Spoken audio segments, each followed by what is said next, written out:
Hello students, इसके पिछले के वीडियो क्लास में मैंने आप लोगों को वाक्यों का विरोध बतलाया और यह भी बतलाया कि वाक्य के विरोध कितने प्रकार के होते हैं। एक, जब वाक्यों में सिर्फ गुण का अंतर होता है, दूसरा परिणाम, और तीसरा गुण और परिणाम दोनों को लेके अंतर होता है। और ये वाक्य किन किन वाक्यों के बीच होता है यानी तो इस बात को भी मैंने बताया है।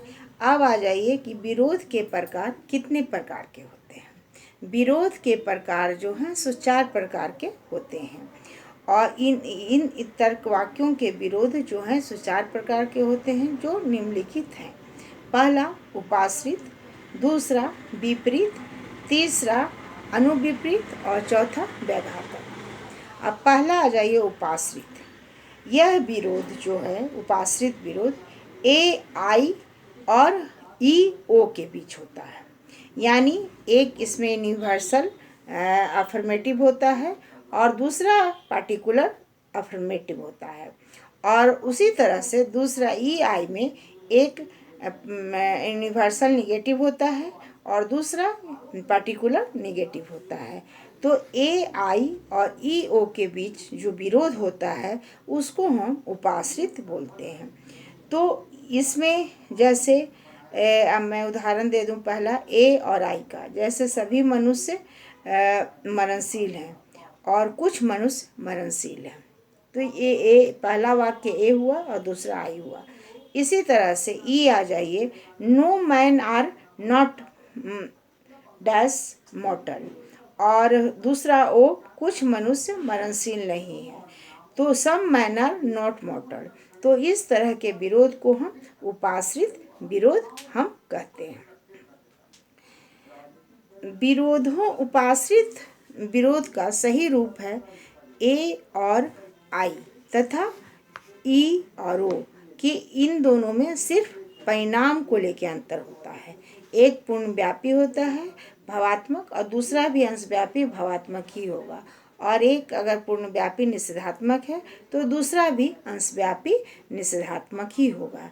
लेकिन कुछ लोगों के अनुसार उपाश्रित जो है सो विरोध का सही रूप नहीं है, क्योंकि दोनों वाक्यों का गुण एक ही होता है, सिर्फ एक पार्टिकुलर होता है और दूसरा यूनिवर्सल होता है।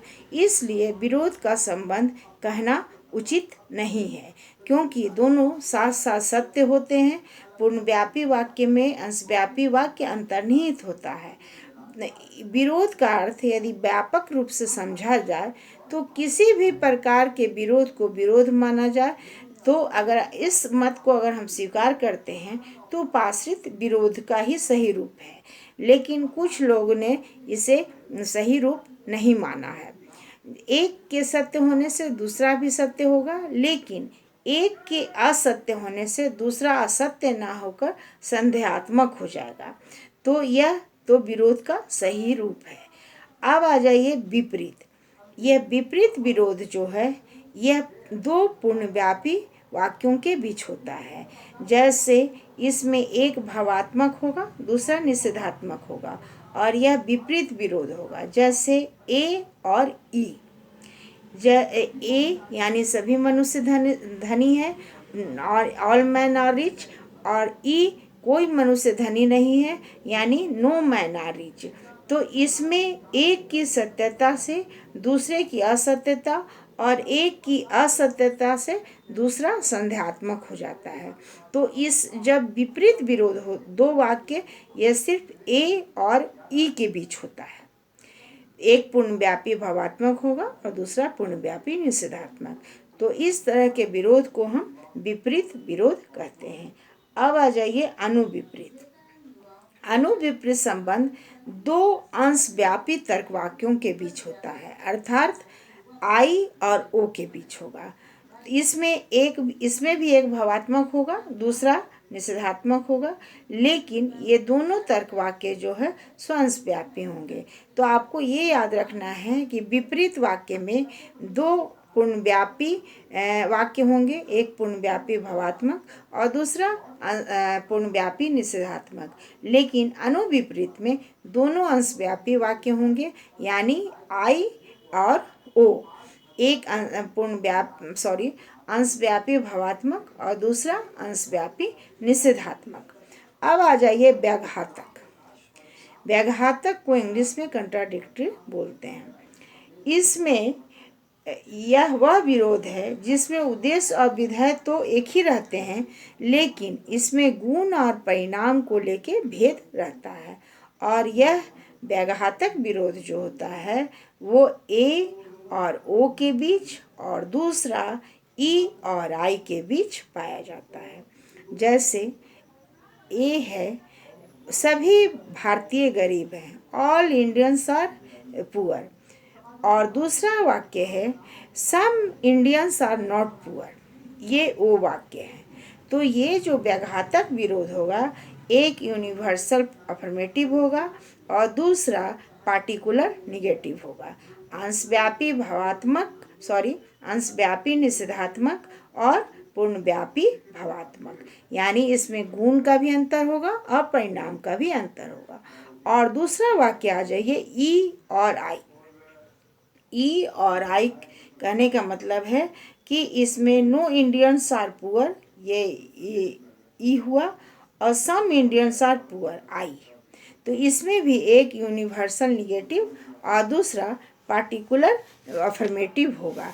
तो इस तरह के संबंध को हम विरोध का संबंध हम कहते हैं। तो आप लोगों को याद रखना है कि पहले में उपाश्रित में विरोध जो है सो ए और आई के रूप में होता है और दूसरा ई और ओ के रूप में होता है, यानी दोनों का गुण समान होता है किंतु क्वांटिटी का यानी परिणाम का अंतर होता है। दूसरा आ जाइए विपरीत में दोनों पूर्णव्यापी वाक्य होगा, एक पूर्णव्यापी निषेधात्मक और एक पूर्णव्यापी भावात्मक, यानी ए और ई के जब विरोध होगा तो इसको हम विपरीत विरोध करेंगे। और अनुविपरीत में दोनों अंशव्यापी वाक्य होगा, एक पार्टिकुलर निगेटिव और एक पार्टिकुलर पॉजिटिव।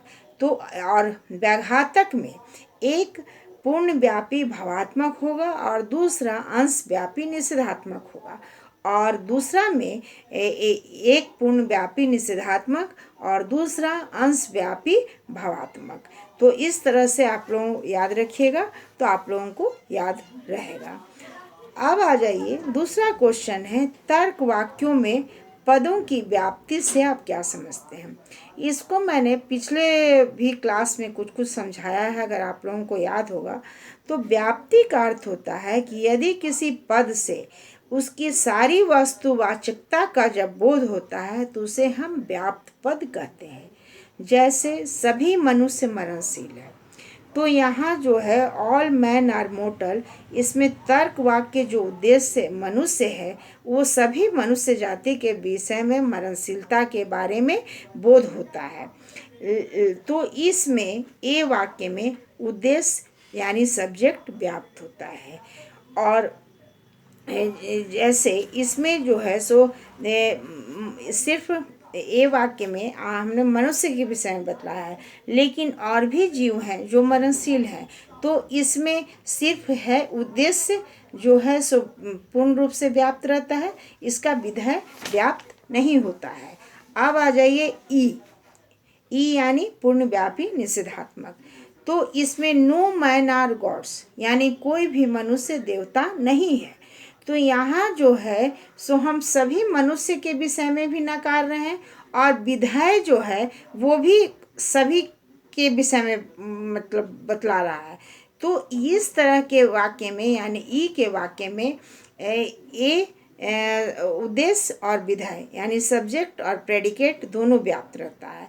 तो ए का सिर्फ सब्जेक्ट व्याप्त रहता है, ई का सब्जेक्ट और प्रेडिकेट दोनों व्याप्त होता है। अब आ जाइए आई, जैसे सम स्टूडेंट्स आर इंटेलिजेंट, इसका उद्देश्य पद छात्र जो है वो अव्याप्त है और विधेय पद तेज भी अव्याप्त है, यानी इसमें आई में ना ये कुछ छात्रों का बोध कराता है और तेज भी केवल कुछ छात्रों के लिए व्यवहार में आता है। तो आई का ना उद्देश्य ना सब्जेक्ट ना प्रेडिकेट कोई भी व्याप्त नहीं होता है। अब आ जाइए ओ में का जो है सो उद्देश्य जो है सो अव्याप्त होता है। जैसे हम बोले कि कुछ छात्र तेज नहीं हैं, some students are not intelligent, तो इसका उद्देश्य तो अव्याप्त है क्योंकि इसमें हम कुछ छात्रों का बोध करा रहे हैं, लेकिन विधेय पद तेज व्याप्त हो जाता है। तो इसका अर्थ है कि विश्व में जितने व्यक्ति हैं उनके वृत्त यानी कि उनके गोलाकार से कुछ छात्र अलग हैं, और तेज पद भी सभी तेज लोगों का बोध कराता है। अतः वो वाक्य का सब्जेक्ट अव्याप्त होता है और प्रेडिकेट व्याप्त होता है। तो इसको आप लोग ऐसे सांकेतिक यानी सिंबल के रूप में आप ऐसे याद कीजिएगा कि फिर मैं बात को दोहरा दे रही हूँ। ए वाक्य में उद्देश्य व्याप्त होता है और विधेय अव्याप्त। ई में वाक्य में उद्देश्य और विधेय दोनों व्याप्त होता है। आई वाक्य में उद्देश्य और विधेय दोनों अव्याप्त होता है, और ओ वाक्य में उद्देश्य अव्याप्त होता है और विधेय व्याप्त होता है। इसको अंग्रेजी में आप याद कर सकते हैं कि A distribute subject, E distributes both, both माने सब्जेक्ट और प्रेडिकेट, आई डिस्ट्रीब्यूट्स नन माने कोई भी नहीं, ओ डिस्ट्रीब्यूट्स प्रेडिकेट ओनली माने प्रेडिकेट व्याप्त होता है। तो इसको आप याद कीजिएगा, A S E B I N O P. A से होता है कि ए वाक्य का एस, ये एस माने सब्जेक्ट को सिंबल कर रहा है, तो ए का एस यानी सब्जेक्ट व्याप्त होता है। ई वाक्य का बोथ, बोथ माने दोनों यानी सब्जेक्ट और प्रेडिकेट दोनों व्याप्त होता है। आई नन, नन माने एन का अर्थ होता है कोई नहीं, नन माने कोई नहीं, तो आई का न सब्जेक्ट व्याप्त होता है न प्रेडिकेट व्याप्त होता है। ओ का पी, ओ पी कहने का मतलब है कि ओ वाक्य का सिर्फ प्रेडिकेट व्याप्त होता है, उद्देश्य व्याप्त नहीं होता है। तो अगर आप इस फार्मूले को याद रखिएगा तो आपको याद करने में आसानी होगा। A S E B I N O P. Thank you. अगले के क्लास में मैं फिर आगे की चैप्टर पढ़ाऊँगी।